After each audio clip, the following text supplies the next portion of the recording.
Okay, so there has been some confusion about this poem, The Road Not Taken. And if you follow the TP cast, you want to infer what the road not taken means. And I'm just going to go through my thinking process and annotating process as I annotate the first stanza. So I'm also going to look at the rhyme scheme. The rhyme scheme is you look at the letters or the words at the end of each line. So you got would, that'd be A. Would, both. No, those two do not rhyme. So I'm going to give that a letter B. Would, stood. Ooh, that rhymes. So they match. I'm going to give them an A. Stood, could. Oh, that matches too. So would, stood, could. So that's an A. Both, under growth. And that matches. So it looks like the rhyme scheme for the first stanza is A, B, A, B. Why don't you try the next stanza on your own? So you start with the letter A. And if A doesn't match, the second line, so fair, claim, does fair and claim rhyme? So what letter are you going to give this one? So you do the next one. I'm also going to go ahead and number the first stanza. 1, 2, 3, 4, 5, and I'll go down 6, 7, 8, 9, 10. So you can set up your paper all the way down to the bottom. Now I'm just going to annotate on my own how I would tackle this. The bolded words, you would have to look up the bolded words in a dictionary so you have a better understanding of everything. So I'm going to turn my little paper, the road not taken, a road not taken. So it could be a travel, something about travel, it could be something about decisions. So the one thing about poetry, you have to pretend like you're a detective. You cannot take everything for face value or literally. You have to figure out the clues the author has left behind for you to figure out, because he paints a picture with his words, and every word, every stanza, every line may have an underlining meaning. So you got two roads going down the same way and they diverge. You go into two different directions. Two roads diverge in a yellow wood.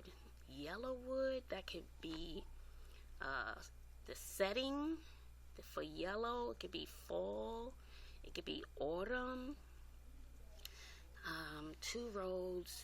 So I'm just going to write my annotations over here so we have more space. So two roads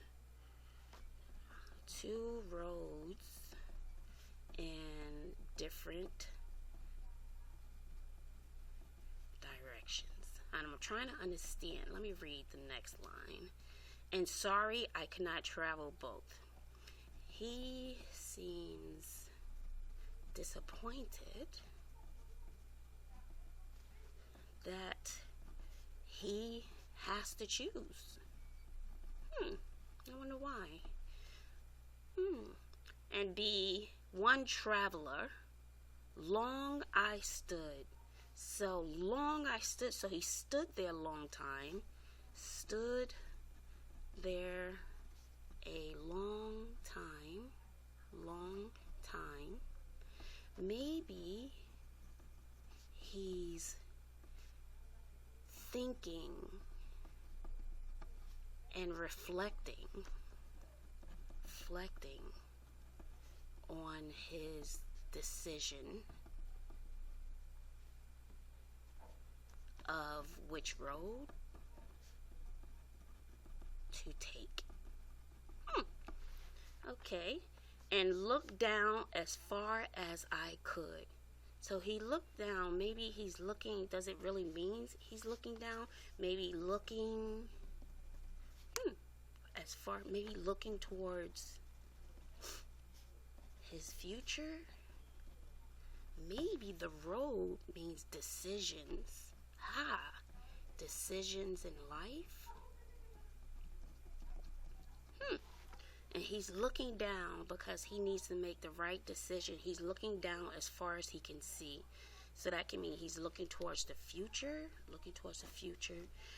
to where it bent in the undergrowth. So he's looking as far as he can see to the bent in the undergrowth. Undergrowth is a whole bunch of grass and greenery and vegetation. So he can't see past the undergrowth to where it bent in the undergrowth. So he's looking down the road as far as he can see, and then until it bent to where it bent in the undergrowth. So he's looking towards the future. Towards the future, but he may not be sure. So if I go back and read what I wrote, so there's 2 rows in different directions. So maybe a decision, you're trying to decide which way to go. So it's an important decision. He seems disappointed that he has to choose one or the other, okay? So he has to decide. And he stood there a long time. Maybe he's thinking and reflecting on his decision because it's an important one. That's why he's standing there. Long I stood. And then he's reflecting on his decision of which road to take. Maybe it has something to do with his future and it's important. So he's looking towards the future. Look down as far as I can see. I don't really think it literally means look down. So he's looking towards his future and to where it bent. He looked as far as he could see to where it bent. So he's trying to really look ahead. And he can't see past the undergrowth. So that means maybe clarity. He doesn't know. In the next stanza it says, then took the other as just as fair. So he saw one road. He's talking about one road. Stood looking down one. So he's looking at one road as far as he can see, but it was a lot of undergrowth. Then I took the other. So he chose the other road just as fair. So it was like, I could take one or I could take the other. So he took the other road. He chose to take the other road just as fair. So I guess it really wouldn't have made a difference. And that is how you annotate.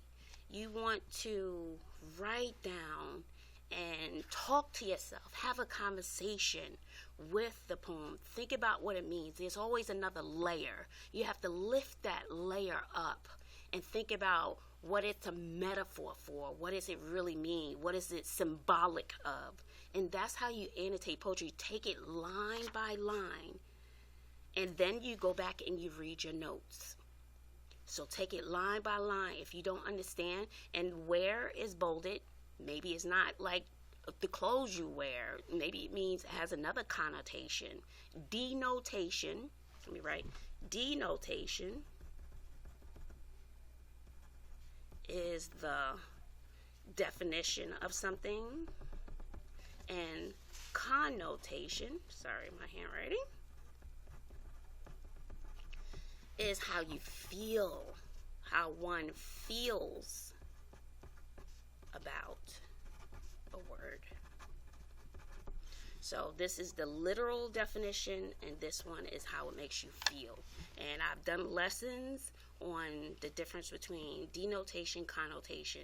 And so in this summary area, this is where you can start to annotate and understand what it means. So this one, if I go back and read my notes, it'll tell me that he's trying to decide which road to take, and is it going to be the best decision. So he's really pondering that idea and thinking about it, because long he stood and he looked down as far as he can see, but he couldn't see past the undergrowth. So what is he going to do? Is he going to quit?